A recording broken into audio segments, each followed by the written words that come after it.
স্বামীর স্ত্রী সম্পর্ক থেকে যদি সেক্স সরিয়ে দেওয়া হয় তাহলে পুরুষকে দেওয়ার মতো নারীর কিছুই থাকে না। ঠিক সেই সম্পর্ক থেকে যদি টাকা সরিয়ে নেওয়া হয় তাহলে সে পুরুষের সাথে নারীর থাকার কোনো ওয়ে আর থাকে না। সেই পুরুষের সাথে থাকার কোনো কারণই আর থাকে না। আসলে নারীর কোনো নির্দিষ্ট পছন্দের পুরুষ থাকে না। নারীর জীবনসঙ্গী বা পছন্দের পুরুষ নির্বাচনের ক্ষেত্রে কোনো নির্দিষ্ট ছকে বাধা থাকে না। এটি সময়ের সাথে সাথে জীবনের বিভিন্ন পরিস্থিতিতে বাস্তবতার মুখোমুখি হয়ে বদলে যায়, পরিবর্তিত হয়। একটা সময় তৈরি হয় তারুণ্যের আকর্ষণ। পরিপক্ক বয়সে পছন্দের বিষয়টা চলে আসে। তখন রূপের চেয়ে ব্যক্তিত্বটা তাদের কাছে বেশি প্রাধান্য পায়। তারুণ্যে যেমন ব্যক্তিত্বের চাইতে রূপটা বেশি প্রাধান্য পায়, ঠিক তেমনি বয়স বাড়ার সাথে সাথে জীবনসঙ্গী খোঁজার সম্ভাবনা চলে আসে। তখন তাদের কাছে রূপের চাইতে ব্যক্তিত্বটা বেশি গুরুত্বপূর্ণ হয়ে ওঠে। তখন সে মানসিক এবং আবেগী নিরাপত্তা খোঁজে। অধিকাংশ নারীরা এখন ব্যক্তিত্ব বা রূপ এসব নিয়ে তেমন একটা চিন্তা ভাবনা করে না। তারা এখন চিন্তা ভাবনা করে টাকার।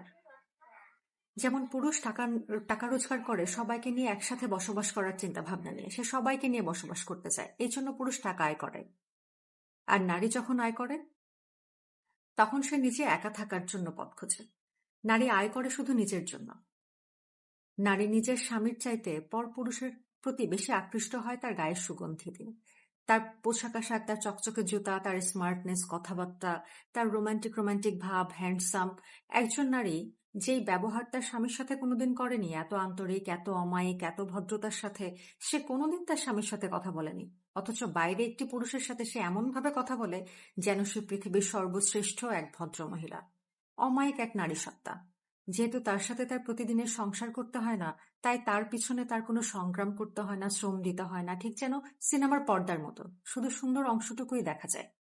কিন্তু ঘরে যখন স্বামীর মুখটা দেখে তখন তার কাছে মনে হয় সংসারে টানাপোড়েন চলছে, অভাব অনটন চলছে। তখন স্বামীর বাইরের সৌন্দর্য বা স্মার্টনেসটা সেই নারীকে মানসিক শান্তি দিতে পারে না। অসচ্ছলতা তখন স্মার্টনেসের চাইতে বেশি দৃশ্যমান হয়ে ওঠে। পরপুরুষের প্রতি আকর্ষণটা কিন্তু সাময়িক, কিন্তু তারপরেও এর জেরটা কিন্তু রয়ে যায়। মানসিকভাবে সেভ হয়ে যায়, মেন্টালি সেভ হয়ে যায়। স্বামীর আকর্ষণটা হলো বাস্তবতার মতো, তারপরেও সেখানে একঘেয়েমি চলে আসে। নারী আসলেই নির্দিষ্ট কোনো পছন্দের পুরুষ নেই, এই কথাটি বারবার উঠে আসে। পুরুষ যতটা না পরিবর্তিত হয়, নারী তার চাইতে অনেক গুণ বেশি পরিবর্তন হয়।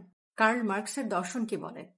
কার্ল মার্কসের দর্শন অনুযায়ী সমাজের সব সম্পর্ক, মূল্যবোধ এবং আবেগ শেষ পর্যন্ত অর্থনৈতিক কাঠামোর উপরেই নির্ভর করে। অন্যদিকে জেরেমি বেন্থাম এবং জন স্টুয়ার্ট বলেছেন, এই দর্শন অনুযায়ী তাদের কথা হলো, মানুষের যে কোনো সম্পর্কের উদ্দেশ্যই হলো সর্বোচ্চ আনন্দ লাভ এবং দুঃখ পরিহার করা। যদি সম্পর্ক কেবল সেক্স এবং টাকা পয়সার মতো স্থূল মাপকাঠি হয়, তাহলে এই বিষয়গুলো স্বামী স্ত্রীর মধ্যে থেকে চলে গেলে সম্পর্কের আর কোনো ব্যবহারিক মূল্য থাকে না। সত্যিকার অর্থে টাকা এবং সেক্সের উপর ভিত্তি করে গড়ে ওঠা সম্পর্ক মানুষকে বস্তুতে পরিণত করে।